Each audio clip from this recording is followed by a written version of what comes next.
Why? Because you're scared?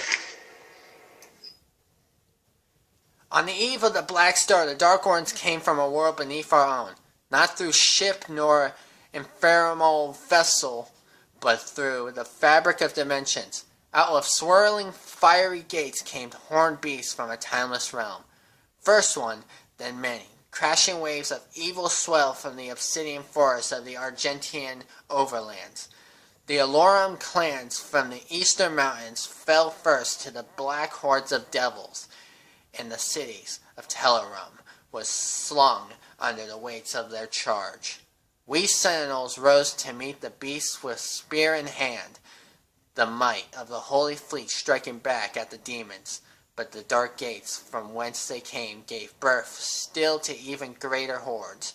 A line of blood was drawn with the fallen of both sides, and the unholy wars began at the same time of darkness came upon us.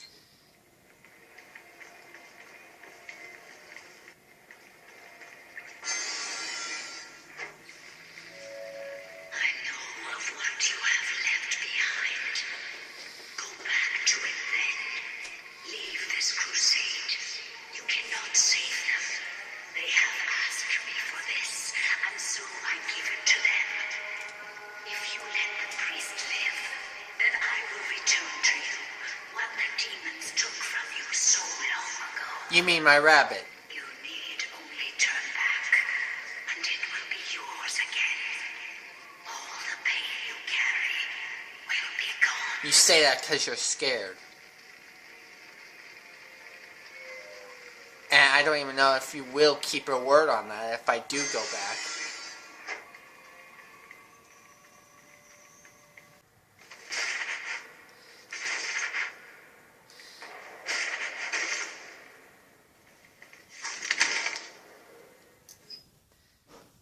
The Khan Maker demanded a tithe of the essence, and driven by her desire, the priests submitted themselves to her will. The Order of the Dag took counsel with the king, speaking only of the spoiled lands, sure to be found through the cleft in creation, and the opportunity to purge the new invaders from Argentinur. We took the war to their cursed land, pressing through the gates of wizardry. There was one among us who seemed to know the true nature of these foul demons. It was the Outlander, the stranger who had come to us from places unknown. He who had survived in the front lines far longer than any Sentinel-born prisoner had before. His passion for battle against the vile horde was evident, his lust for the destruction matching our own, though Argentinur remained a foreign land to him. His fervor caught the attention of inquisitors of the Sentinel Guard, some whispering of a suspected allegiance he held in secret with the demons. Silencing the critics, King Novik deemed him worthy of selection. The signifiers brought a commission to the king, and it was decided that he be lifted from the common rabble. Though no arena-born prisoner had ever been granted the honor, the Knight Sentinels broke tradition and deemed the Outlander worthy of training. A number of disciples grumbled and chaffed at the barbarian present in their ranks, but in the war with the demons, all opportunities for even the slightest advantage were to be considered. And as they witnessed the strangers spar with their hallmasters, they found in him an undying, unrelenting compatriot. This man was an outsider, friend to none, and yet rose each time he was thrown to the dirt of the circle, battered and bruised, his brow stained with blood. He rose with grim determination for the chance to face his enemies in armed combat once again. Time passed as the stranger was instructed in the codified matrices of their order, the ancient lessons of battle and brotherhood taught to all sentinels. He could sense the opportunity before him. Soon, all of hell would feel his wrath once again. Satisfied that he would not be a detriment to their prowess, the Knight Sentinels granted him his wish as they ventured through the hell gates with their stranger in tow. They knew no rest, fighting in the unnatural elements and training under their blood moon of night. The stranger suffered exhaustion wounds and sickness, but asked for no aid and was offered none. 3 times the Knight Sentinels ventured into the gate and back, and upon every return the stranger strove more capable than before. His gait locked in step with the march of the sentinels, a disciplined and now controlled lust for demon blood ever present. The passing of years and innumerous battles with the demons indentured the stranger to Argenta's mightiest warriors, and no longer did they send him as a new-blooded conscript, for to them he had become a brother in arms, forged in war, an ally, and a weapon.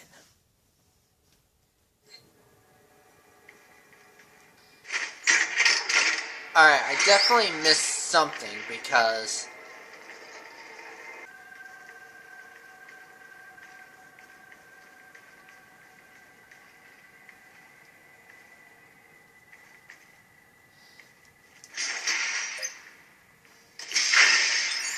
nice.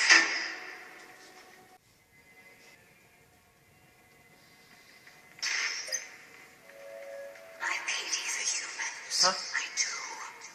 Theirs is a hard role to play. But I too have a world to save. Without their souls, there can be no hell energy, and the Argent will cease to flow.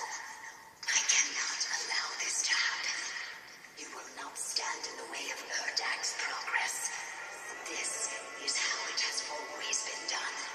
It is not for you to deny us our chance of prosperity. Well, I am.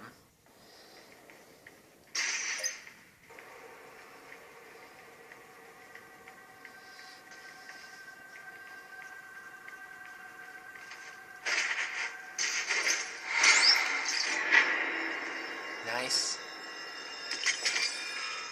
And I'll take another one up, thank you. Picked up 20 extra lives. I think I missed something back here also.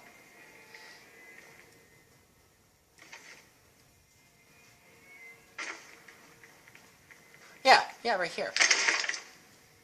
Part 6. Yeah, see, this is between 5 and 7, and I missed that. Unlike enemies of the past, we could not contain the demons emerging from the dark realm. Their weaponry was not conjured from machine steel, but from the essence of their very being, a dark magic not known to us in our many conquests. Had we grown overconfident, our victories serving to dull our blade as we drank in the glory of our expanding empire? Lost. We knew not of how to prevail against this foe. The Maker God stood perplexed, and our engineers and priests scrambled to find the advantage in battle we so desperately needed. Unknown to the enemy, we were pushed to the brink of defeat, and our God stood with us as we worked to find that answer. The Order of the Dag were the first to unlock the mystery of these foul creatures.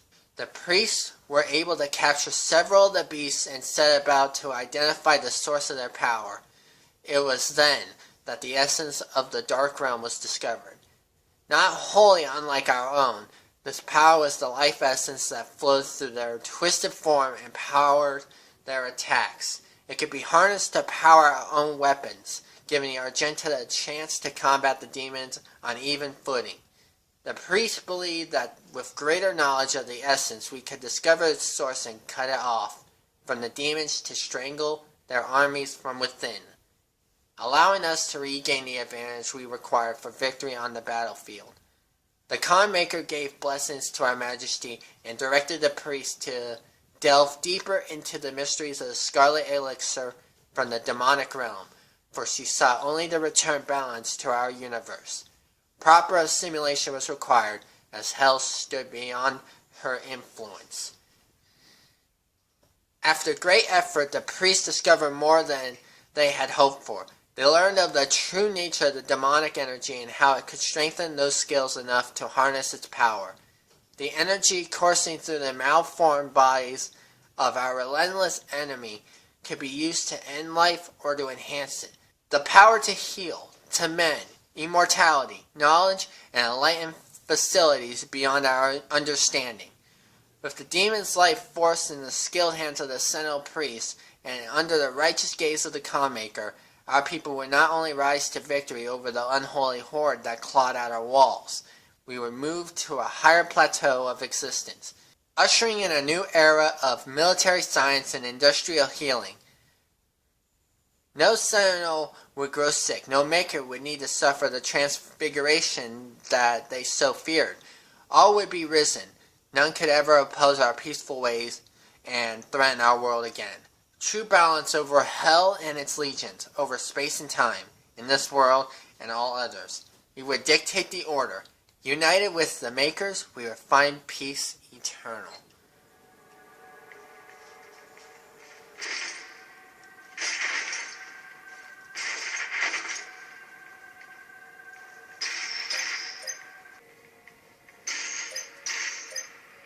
And we missed something here.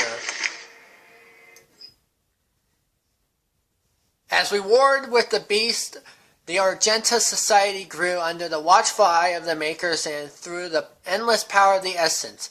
While our generals were consumed with the unholy war, our culture was marked by the beautiful potion the enemy has provided us, the sweet elixir. It brought us immeasurable capacity and empowered us to reach farther into dimensions once thought to be beyond our grasp. Under the direction of our Maker gods and the engineering of our high priests, our weapons blazed and our war machines stormed. The throngs of the populace drank deeply from the well of energy unveiled by the priests, but we of the Night Sentinels took no part in their abundance. Some among us whispered accusations and warnings against this manner of progress, but they were quelled, as it was not our role to dictate the future of our people, only to defend it.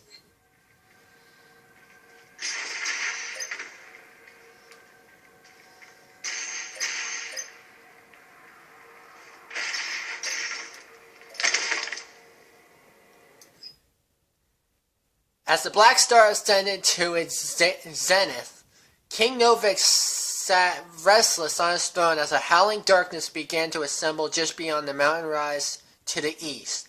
The blight came upon us in droves, flooding forth from the Hellgate with merciless fury. They brought with them a monstrous titan, the Dreadnought, a beast to rival the stature and menace of even the mightiest ancestral. The grotesque giant laid waste to all before him, crushing in all his path. This was a total demonic assault, striking at the heart of Argentinur as never before. How was it that the behemoth could pass through the demonic gate without warning? We would never know, though the Night Sentinels believed treason was at play. Caught off guard, the Sentinels scrambled late in defiance of the Titan and his horde, and with his coming of the holy city of Taras Nabad, prepared for judgment. With the onslaught of the demons masked in the sprawling shadow of the abhorrent fiend, the city shook to its foundation. None were spared, save those that fled north. The vile swarm ransacked our temples and palaces, burning our towers and feasting on the souls of our clergy. Yet the Night Sentinels rallied and held fast against the demons, though they were pushed back and corralled at the blood arena. As the dark of night descended, their swords remained potent and shred the enemy multitude of abandon. Amidst the unyielding ranks of the Sentinels, when all other apprentices had fallen in battle, stood the Outlander. Rip and tear, he roared, ferocious in battle. The remaining conscripts of the arena stood in awe as they witnessed the beast who had once raged within their very cells, now armored alongside the shoulders of the Sentinel brethren. He had risen where none other had before, a true-born Sentinel fighter, the very best among them. But though the swarm fell before their assault, the Titan remained invincible, for none could tame the behemoth alone. In the hours before dawn, as the Night Sentinels weathered the relentless assault, the Outlander held his ground at the foot of the great wall on the northern bend of the castle. Seeing his unending vigor, Samuel, Chancellor to the Mother God, hurried the Outlander away under veil of secrecy and, for reason unknown, submitted him to a rite untold. This was heresy, for Samir received no consent from the Khan Maker, nor did he receive her counsel. In the Chapel of Purity, the Outlander submitted himself to the divinity machine. There, Samir Maker, the seraphim known to us only as the aid to the Mother God, blessed the Outlander with a fierce speed and power to match his will. It was the method by which his transfusion took place that was most uncertain to us, for we were of the knowledge that the Maker device bestowed onto the Argenta so many generations ago was to be used by the priests only to find the impurity among us.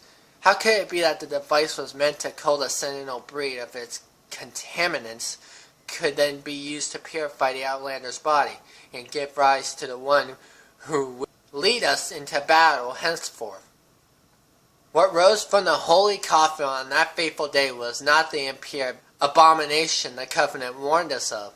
The hero within would come to be known as the Great Slayer, the Time Walker, the warrior Khan, whose fire sword would blaze forth a path for the just and cut through the demonic horde with a vengeance that only a god king could summon. He rose unbroken by the ritual, his eyes burning with maker magic. He took the crucible in his hand, and wraith fire leapt forth from the blade, as only it will when held by a true sentinel warrior king. In our darkest hour, the Slayer had been chosen, defying tradition, our most sacred laws, and the will of the great Khan herself.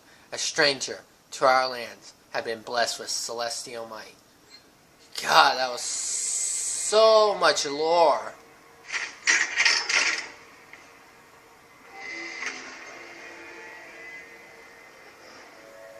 I cannot stand by and watch us put our future at risk. Earth will be consumed, and the energy will continue to flow. What is that? It is your peaceful survival against mine. What is that? Oh, cool! Lore! Degrav. Degrav remains the most powerful of the Hell Priests amongst the people of Argentina, frequently visiting his ancient homeworld to lord over the populace. Arrogant and pompous, Grav calls for blood sport in the arena to entertain the fallen citizens of Sentinel Prime. Since the demonic invasion of Earth began, he has operated on the planet's surface along with his fellow Hell Priests to direct the Hell forces. But after the deaths of Dag Nylox and Dag Ranak, he has fled to the safety of the arena. It was Dag Grav who facilitated the torment and eventual betrayal of Sentinel Commander Valen, taking the keys to the sepulchre of elements and opening the vault of the sleeping wraiths. The ancient creatures were abducted, transported to hell, and tortured to siphon away their power. He used the heart of Valen's son to animate the icon of sin, a titan still spoken of in legend throughout Argentina.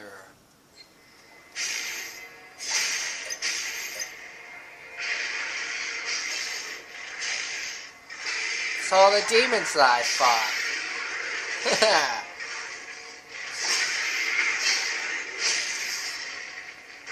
Fast travel.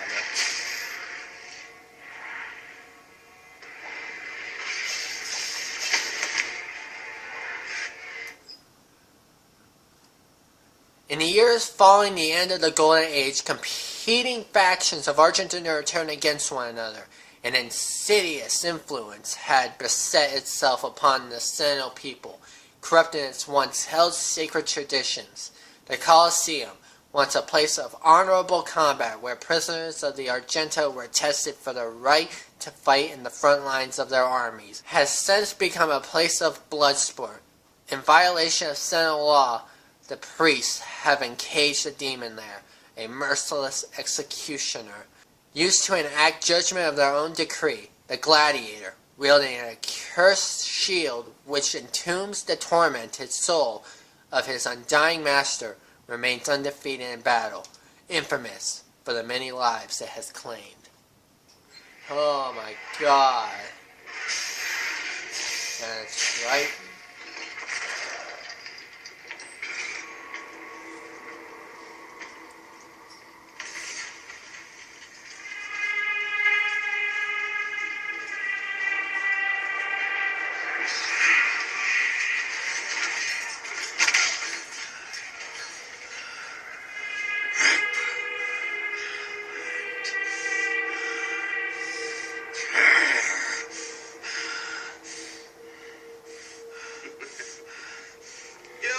fine addition to the front line, stranger. Demons! They are everywhere. Must kill them all. Dress his wounds and bring him to us. I want to know more about the others he speaks of. Yes, Your Grace. If sentinel holy blood is spilled on these grounds, you will lose all sovereignty here. And? So what? I don't care.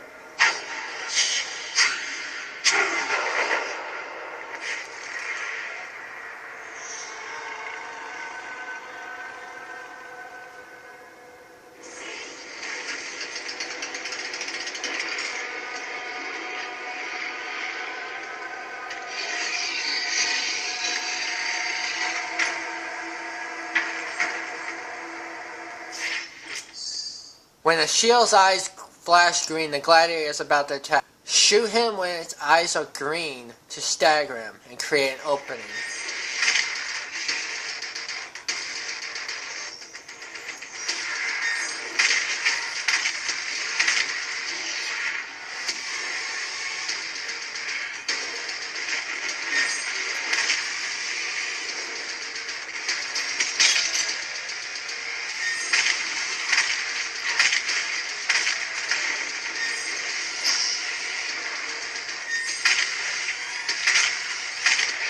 Huh. Maybe this will work?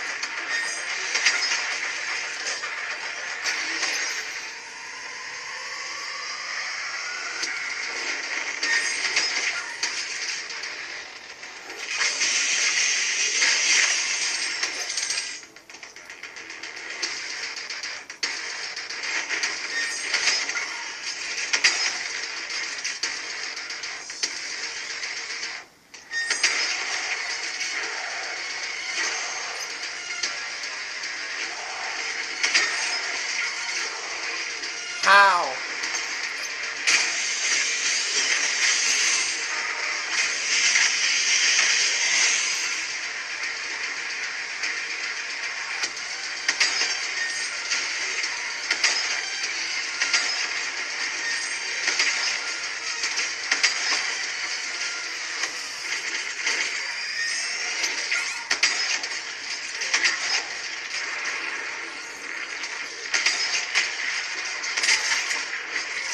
Oh my god! All because I...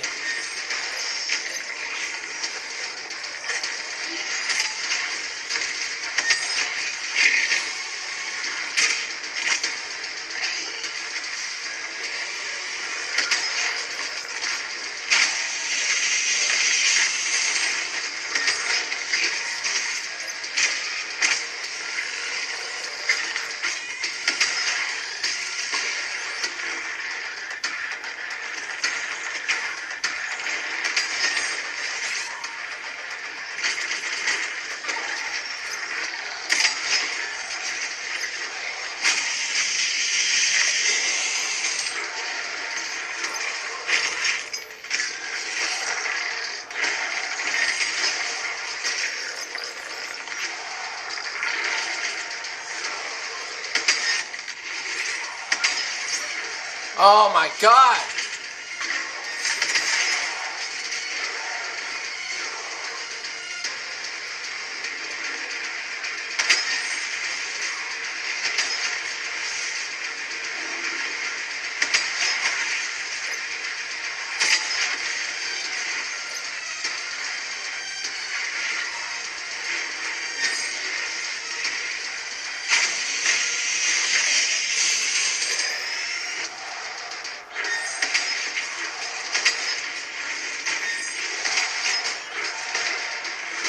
Ah!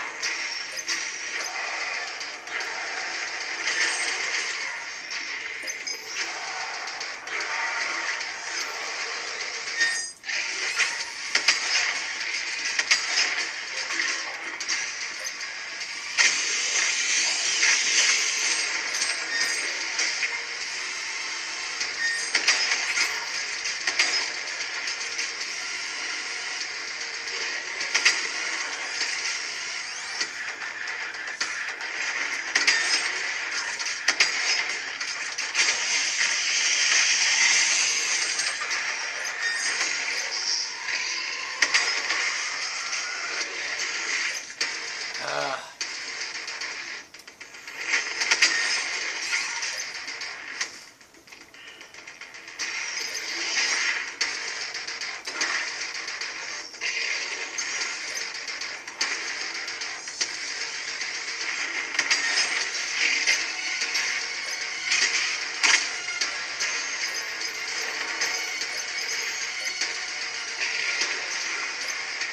come on.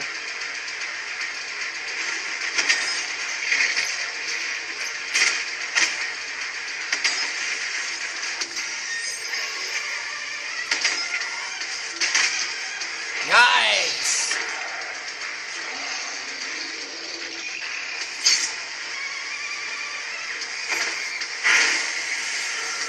That's one.